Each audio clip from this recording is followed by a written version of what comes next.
Hello students, આપણે આપણા અભ્યાસક્રમનો લેસન નંબર 14 દાદાજી ભણી રહ્યા હતા, જેના લેખિકા છે કુંદનિકા કાપડિયા. આપણે જોયું કે કઈ રીતે આ લેસનમાં દાદાજીનું પાત્ર નિભાવવા માટે જીદુનાથ નામક એક વ્યક્તિ છે અને એમની વાત કરી છે કે કઈ રીતે જીદુનાથ જે છે તે તો આપણને ખબર છે કે કઈ રીતે જીદુનાથની ઉંમર ઘણી થઈ ગઈ હતી અને કઈ રીતે એમને એક અનાથ બાળકી મળી અને એમણે એ બાળકીની સેવા કરવા માટે, ઉછેર કરવા માટે એને અપનાવી લીધી. હવે થયું છે એવું કે એ કલ્યાણી નામની બાળકી અને જીદુનાથ બંને એકબીજા પર ખૂબ નિર્ભર થઈ ગયા છે. તેઓ એકબીજાને જ પોતાનું જીવન માને છે અને ખૂબ જ પ્રેમથી અને એકબીજાની કાળજી લઈને જીવન વ્યતીત કરી રહ્યા છે. હવે થયું છે એવું કે જીદુનાથની દિવસે દિવસે ઉંમર વધતી જાય છે. એમણે કલ્યાણીના લગ્ન નક્કી કરી દીધા છે અને લગ્નના દિવસો નજીક આવી ગયા છે અને જીદુનાથ પણ જાણે પરાણે જીવી રહ્યા હોય, ફક્ત લગ્નની રાહ જોઈને પોતાની પુત્રીની પ્રમાણે જે કલ્યાણી છે તેના લગ્ન કરાવવા માટે જ જીવી રહ્યા હોય એવું લાગી રહ્યું છે. તેટલે સુધી તો આપણે ભણ્યા પણ છે, બરાબર. આપણે હવે આપણે અહીંયા સુધી ભણ્યા છે. આપણે આ પેરેગ્રાફ આવીશું. આપણે જોયું કે કઈ રીતે જીદુનાથની તબિયત દિવસે દિવસે બગડતી જાય છે અને તેઓ પોતાની જીવનશક્તિ ગુમાવી રહ્યા છે અને હવે મોડું પાલવે એવું એમને નહોતું. એટલે આનાથી મોડું હવે થઈ શકવાનું શક્ય જ નહોતું. આપણે અહીંયા આવ્યા કે કઈ રીતે એક દિવસ કલ્યાણી ખાટલા પર બેસીને જીદુનાથનું માથું દબાવી રહી હતી. આપણે આ પેરેગ્રાફ જોઈશું. ચાલો. બંધ આંખે જ જીદુનાથે પૂછ્યું, કલ્યાણી, હવે હું ખૂબ ગરડો થઈ ગયો છું. લોકો કહે છે માણસ ગરડો થાય એટલે એણે સંન્યાસી બનીને હિમાલય બાજુ ચાલ્યા જવું જોઈએ. હું જાઉં તો તને ગમશે ને? શું કહે છે જીદુનાથ? તે આંખો બંધ કરીને પડ્યા રહ્યા છે અને કલ્યાણી એમનું માથું દબાવી રહી છે અને કહે છે કે કલ્યાણી, તને ખબર છે કે લોકો કહે છે કે માણસ ગરડો થાય ને એટલે એણે સંન્યાસી બની જવું જોઈએ. એકદમ સાદું અને સરળ જીવન જીવવું જોઈએ અને જે રીતે સાદું જીવન જીવવા માટે અને સાધુ જેવું જીવન જીવવા માટે હિમાલય બાજુ લોકો પ્રયાણ કરતા હોય છે, તેવી રીતે હું પણ હિમાલય જતો રહું તો તને ગમે? તો કલ્યાણી શું કહે છે? ઉજ્જવલ હાસ્યથી બેઉ આંખોને ભરીને કલ્યાણી બોલી, ગમશે જ તો દાદાજી, કહો ક્યારે જઈશું?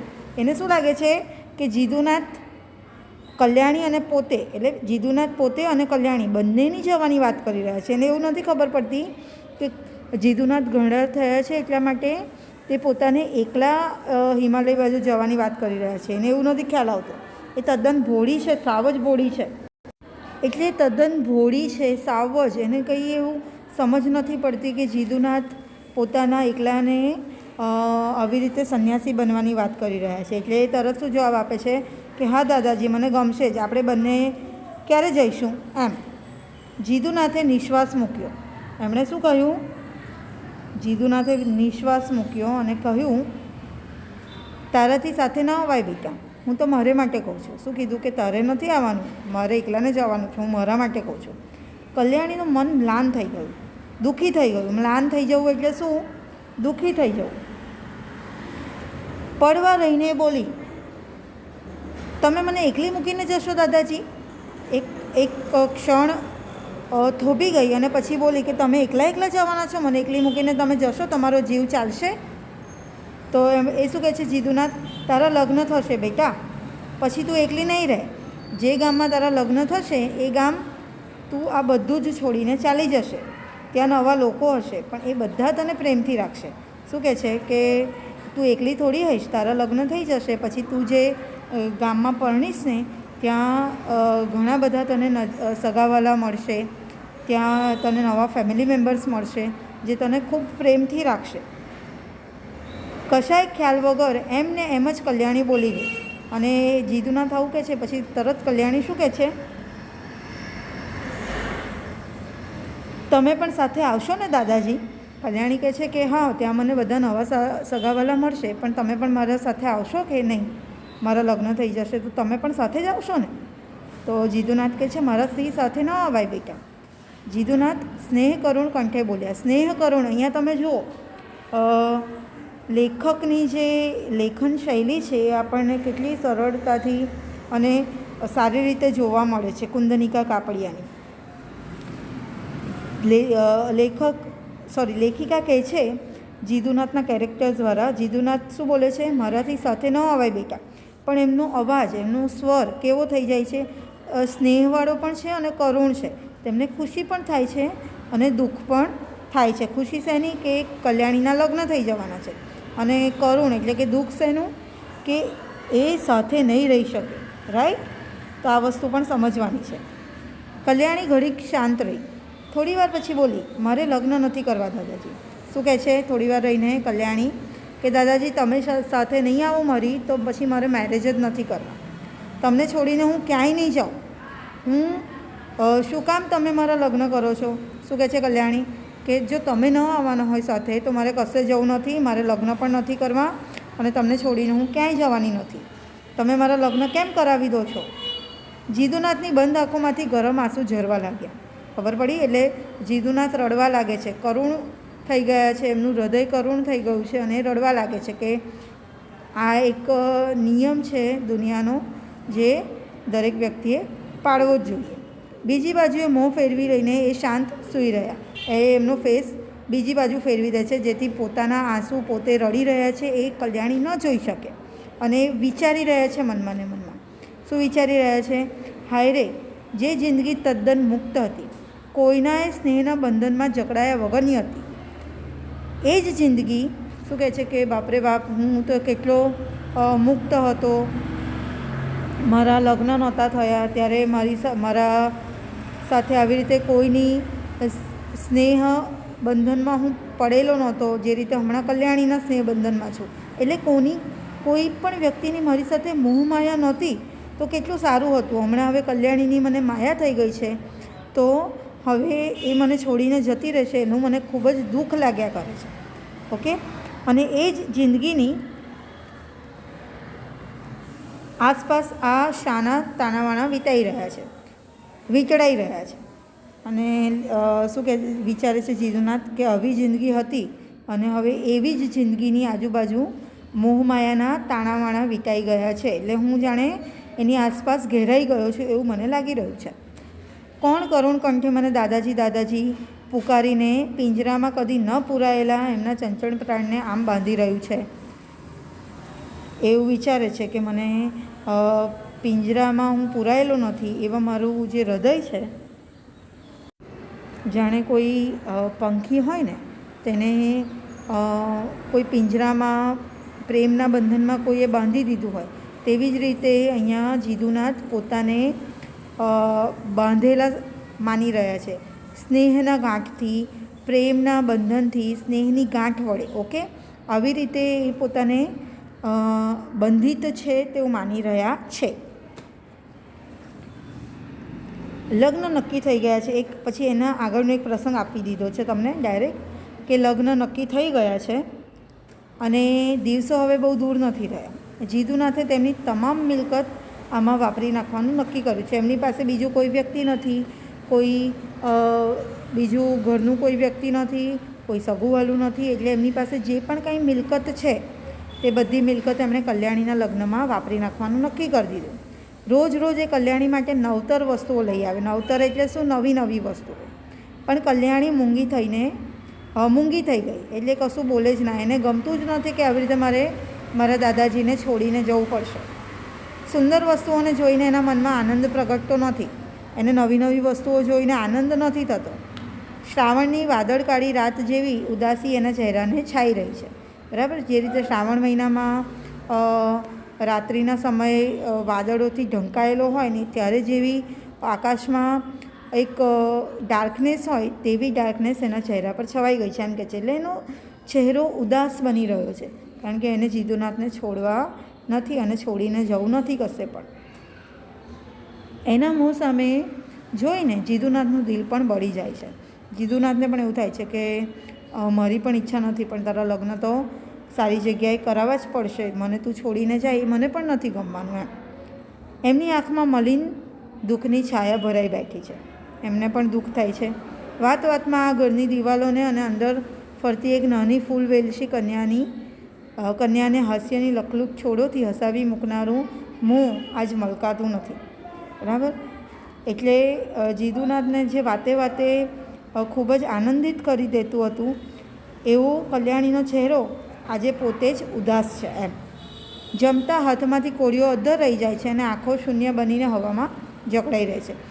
જીતુનાથ જમવા બેસે છે તો એક કોળીઓ એટલે હિન્દીમાં કહીએ તો નિવાલા, ઓકે, એ લે છે અને હવામાં જ રાખે છે, મોં સુધી પહોંચતું નથી અને તે વિચારોમાં મગ્ન થઈ જાય છે. આંખો શૂન્ય બની જાય છે એટલે એક વિચારોમાં એમની આંખો સ્થિર થઈ જાય છે.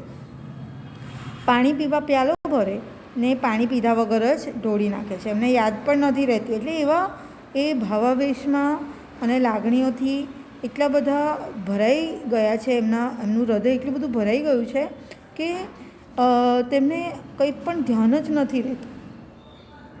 આગળ જોઈએ. 16 વર્ષથી સાથે વણાતી આવેલી બે જિંદગીમાં કેટલું એકત્વ આવી ગયું છે કે એ બેને જુદી પાડવાની વાત દેહથી પ્રાણને જુદા પાડવા જેવી વાત લાગે છે. શું કહે છે કે 16 વર્ષથી જે લોકો સાથે સાથે જીવે છે, કલ્યાણી અને દાદાજી જીતુનાથ, તે બંને વ્યક્તિ એકબીજાથી એવા ટેવાઈ ગયા છે કે એ બેને જુદા કરવા તે જાણે પોતાના કોઈના શરીરથી આત્માને જુદા કરવા જેવી વાત લાગે છે. બહારની દુનિયાના કોલાહલથી દૂર માત્ર પોતાની જ સૃષ્ટિમાં સંપૂર્ણપણે જીવી રહેલા એ બે માનવીઓની આંખો જાણે આવનાર ભાવિ સામે ઉજ્જડ બનીને ખોડાઈ ગઈ છે. બરાબર. બહારની દુનિયાની કોઈ એમને ચિંતા નથી અને એ ચિંતા વગર જાણે સંપૂર્ણપણે આ બે લોકો એવી રીતે જીવી રહ્યા છે કે જેને ભવિષ્યમાં કંઈક પણ જાતની ચિંતા જ નથી. તેઓ એ જ વિચારી રહ્યા છે કે જ્યારે કલ્યાણીના લગ્ન થઈ જશે ત્યારે દાદાજી અને કલ્યાણી એકબીજા વગર કઈ રીતે રહી શકશે. બરાબર. આ જ વિચારો એમને કોરી ખાય છે, એમના હૃદયને કોરી ખાય છે. જીતુનાથને ક્યારેક થઈ આવે છે, ના, શા માટે કલ્યાણીના લગ્ન કરવા ખબર નથી, પણ દૂરથી દોડ્યા આવતા સાગરના મોજાની જેમ જ બરોબર ઘૂઘવાટ કરી રહેલા આ કાર્યને સામે કિનારે પહોંચી જવા દિલ તરસે છે. કિનારા પર તો શું છે, પથ્થર જ માત્ર, જેને અફડાઈને ભાંગી જવાનું છે. કેવળ શેષ રહે છે, છતાંય ઈચ્છા નથી રોકી શકાતી. એ અનિવાર્ય પણ લાગે છે. કલ્યાણીના લગ્ન થશે જ. બરાબર. જે રીતે એમના મનમાં વિચારો કેવા આવે છે, સાગરના મોજાઓની જેમ, સાગરના લહેરોની જેમ. એક તરફ એવું થાય છે કે ના નથી લગ્ન કરવા કલ્યાણીના, પણ પછી શું થાય છે કે ના, હવે આ કાર્ય એક જે શરૂ કર્યું છે એને બીજા કિનારા સુધી તો પહોંચાડવું જ જોઈએ. બરાબર. તો આ રીતે એમના હૃદયમાં વિચારો એક પછી એક આવ્યા જ કરે છે અને છેલ્લે શું ડિસાઈડ કરે છે કે ના કલ્યાણીના લગ્ન તો થશે જ. ઓકે, આગળ જોઈએ. લગ્નનો દિવસ આવી પહોંચ્યો. આગલે દિવસે કલ્યાણી બારી પાસે ઉદાસ ચહેરે ઊભી હતી. સંધ્યાના અજવાળા આછા બની ગયા હતા. ત્યાં જીતુનાથ થાકેલા દેહ હાથમાં કેટલીક વસ્તુઓ લઈને ચૂપચાપ દાખલ થયા અને વસ્તુઓ ઠેકાણે મૂકીને ધીરે પગલે કલ્યાણી પાસે આવીને ઊભા રહ્યા. બરાબર. હવે દિવસે શું થયું, નજીક આવી ગયો લગ્નનો દિવસ અને કલ્યાણી આગલા દિવસે કલ્યાણી બારી પાસે ઊભી છે ઉદાસ ચહેરે અને લગ્નના આગલા દિવસની સાંજ છે અને ધીરે ધીરે અજવાળા આછા બની ગયા, એટલે કે ધીમે ધીમે અજવાળું ઓછું થાય છે. ત્યાં જીતુનાથ આવે છે કેટલીક વસ્તુઓ લઈને અને ચૂપચાપ ઘરમાં દાખલ થાય છે. બધી વસ્તુઓ એની જગ્યાએ મૂકે છે અને ધીરે રહીને કલ્યાણી પાસે આવીને ઊભા રહે છે અને રડું થતા અવાજે કલ્યાણી બોલી. એને રડવું આવે છે, એનો અવાજ પણ એકદમ રડવા જેવો થઈ ગયો છે. અને કલ્યાણી શું કહે છે, શા માટે આટલી બધી વસ્તુઓ લઈ આવો છો દાદાજી? શું કહે છે કલ્યાણી કે મારા માટે આટલી બધી વસ્તુઓ લઈને તમે કેમ આવો છો? ત્યારે દાદાજી કહે છે, કાલે જ તારા લગ્ન છે, તું શણગાર નહીં સજે?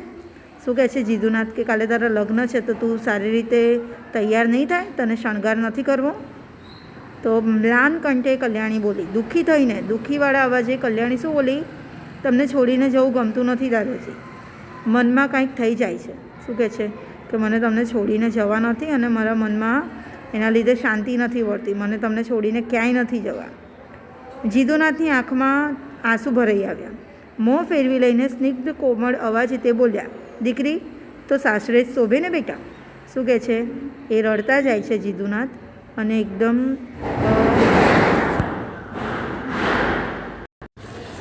કોમળ અવાજે તે બોલે છે કે દીકરી તો સાસરે જ સારી લાગે, સાસરે જ શોભે.